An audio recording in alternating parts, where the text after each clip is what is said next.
jeudi 4 décembre 2025 li gën a fës ci xëtu yéenekaay yi Fama Diabou la fan lañ koy dooree. jërëjëf Alioune dañu koy dooree ak le soleil di l'Astre du Hann le chef de l'État démb ci conseil des ministres ba moom dafa ni la jeunesse doit être protégée dañoo war a protéger li nga xamante ni moo di ndaw ñi le président de la République di rappeler que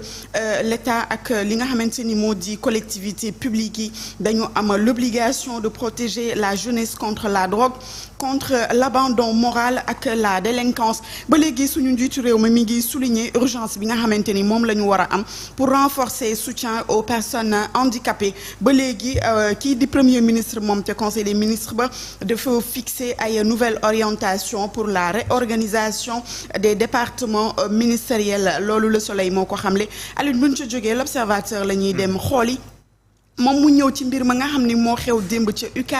UCAD à l'épreuve du feu démb étudiants yi jàmmaarloo nañ ak ñi nga xamante ni ñoo di force de l'ordre yi moom mën ko dippee scène de guerre et de blessures graves ndaxte bëri na ay blessés ci côté étudiants yi comme ca côté ñi nga xamante ni ñoo di force de l'ordre yi moom mi ngi ko tuddee immersion au cœur des affrontements 4 commissaires de police ña nga fa woon lu tolloog 300 éléments yoo xamante ni GIGN donc ña nga fa woon lépp pour mën a jàkkaarloo ñi nga xamante ni ñoo di étudiants yi bu ñu jógee ca L'Obs tribune yéenekaay la ñuy tàbbi Alioune Badara tribune yéenekaay moom nee na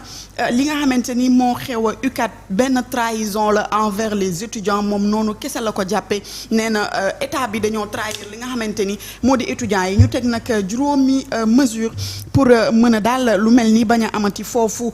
ci UCAD ba mu di nañuy fay automatiquement les bourses intégralement ca date ba nga xamante ni lañ ko war a defee ñu teg benn banque boo xam ni banque nationale lay doon de l'enseignement bu ko defee lépp revenu yi ñuy am ci pétrole bi ñu mën directement di ko virer ca banque ba loolu nag bokk na ci ponk yi pour mën a permettre étudiants yi benn garantie pour que heure bu seen bourse ñu war leen ko fay danañ leen ko fay juróomi ponk la yoo xamante ni mi ngi ci biir tribune yéenekaay kile di Bokar Ly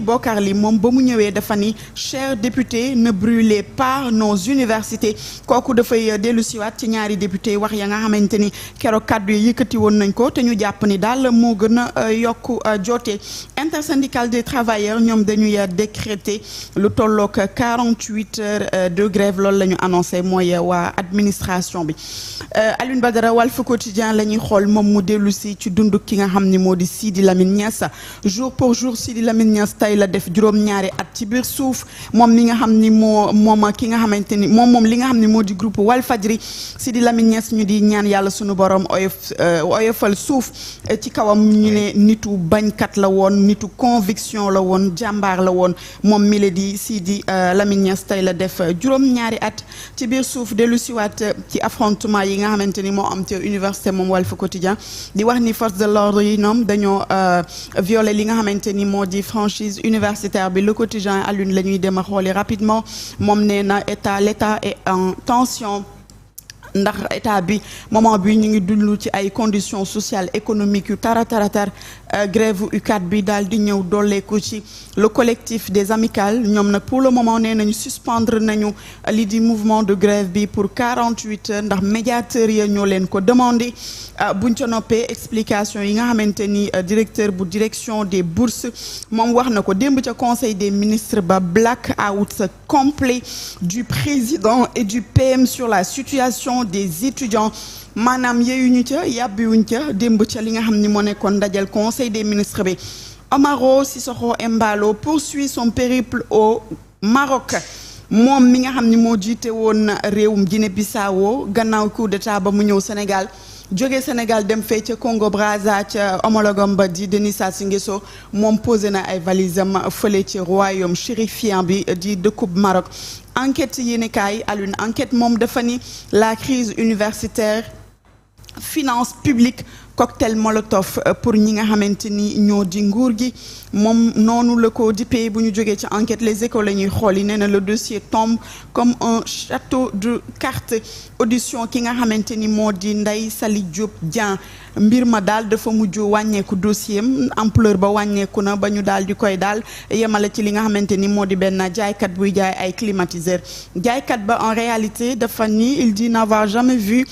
Salimata Diop mi nee na moom daal mosu ko gis kon nee nañu dossier ba dafa wadd comme un château de cartes. L'université à feu et à sang daara ju kawe jooju démb amoon na ay échauffourées yu métti entre les étudiants et les forces de l'ordre. médiateurs yi nag def nañ ci seen liggéey ñi nga xam ni ñoo di collectif amical nee nañu dinañu bàyyi mouvement bi grève bi ba fii ak 48 heures. Audition au fond sur le fils de Amadou Ba. Ibrahima Ba démonte toutes les accusations moom doomu Amadou Ba mi fi nekkoon premier ministre du Sénégal nee na moom mi ngi waat qu'il n'a jamais formé d'entente avec Amadou Sall nekk ki di doomu l'ancien président de la République du Sénégal di Macky Sall pour un blanchiment d'argent.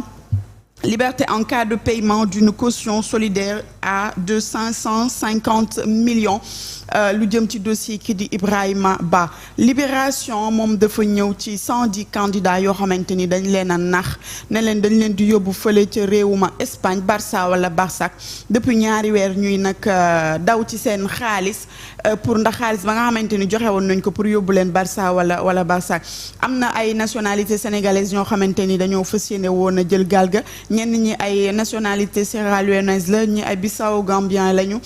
migrants yi nag am na lu tolloo ko juróomi jigéen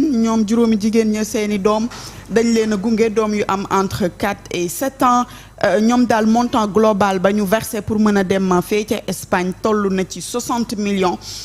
waaja jëlee leen Ziguinchor yóbbu leen réewum Gambie loger leen ci ay conditions yoo xam ni dafa précaire conditions yu bon digle ni dinaa leen yóbbu mais ba léegi France daal di xëddeen gisuñu dara gisuñu seen xaalis te demuñu ci réew moomu di Espagne. buñ ca jógee source a ca la ñuy tàbbi Alioune mu ni les domiciles visités benn bande boo xamante ni ñoom daal ay cambrioleur lañ dañuy wër di cambrioler ay kër. toj nañu nag diggante virage Ngor ak Mamel Liberté 6 Wakam groupe gu mag daal la ñuy def di dem ci kër jàmbur yi di cambrioler di sàcc daal la nga xamante ni moo fa nekk. auteur politique de la société civile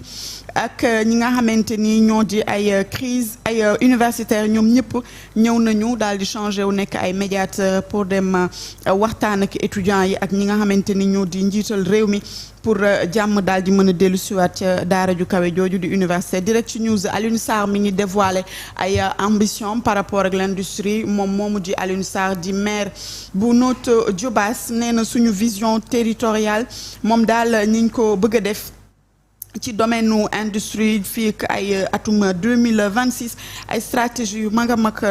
la teg en place pour daal mën a jëmal kalam wàllum infrastructure fii ci Sénégal mi ngi félicité nee na le ministre de l'industrie et du commerce pour une initiative historique qui renforce sa vision mi ngi koy waxee ci Direct News Sud Quotidien. Le campus Sambraise campus bi di Université Cheikh Anta Diop de Dakar démb nag étudiants yi taal nañ ko daal def nañ fa ay jëf joo xamante ni doy na waar ndax lu ko waral seeni bourse la ñuy réclamer. Rewmi Quotidien les grands chantiers de Sonko premier ministre moom lancé na chantier yu mag yi nga xamante ni moom la am yéene tabbil fii ci Sénégal nee na fin de l'administration bureautique les grands chantiers du premier ministre Ousmane Sonko mi ngi exiger fii ak février 2026 benn schéma d'organisation de l'administration territoriale aiguë à la cherté donc de la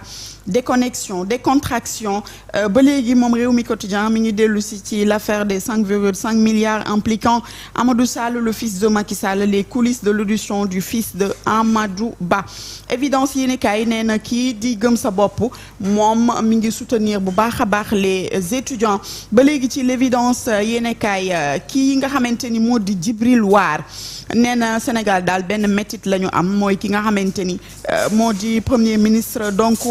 kii di président Bassirou Diomaye Faye dafa war a démettre le premier ministre Ousmane Sonko na ko limoger tout simplement. Point actu professeur Amsatou Sawa Sidibé ak waa SAES ñi ngi jouer la carte de l'apaisement nee nañu jàmm ne dellu siwaat ci fi nga xamante ni moo di UCAD bi. Alioune Badara dañ koy tijjee ak tàggat yaram tribune yéenekaay nee na le stade Léopold Sédar Senghor n'est pas seulement réservé au sport. Alioune mën nañu jàpp tey que lii moo gënoon a fës ci xëtu yéenekaay. D'accord ñu ngi lay gërëm.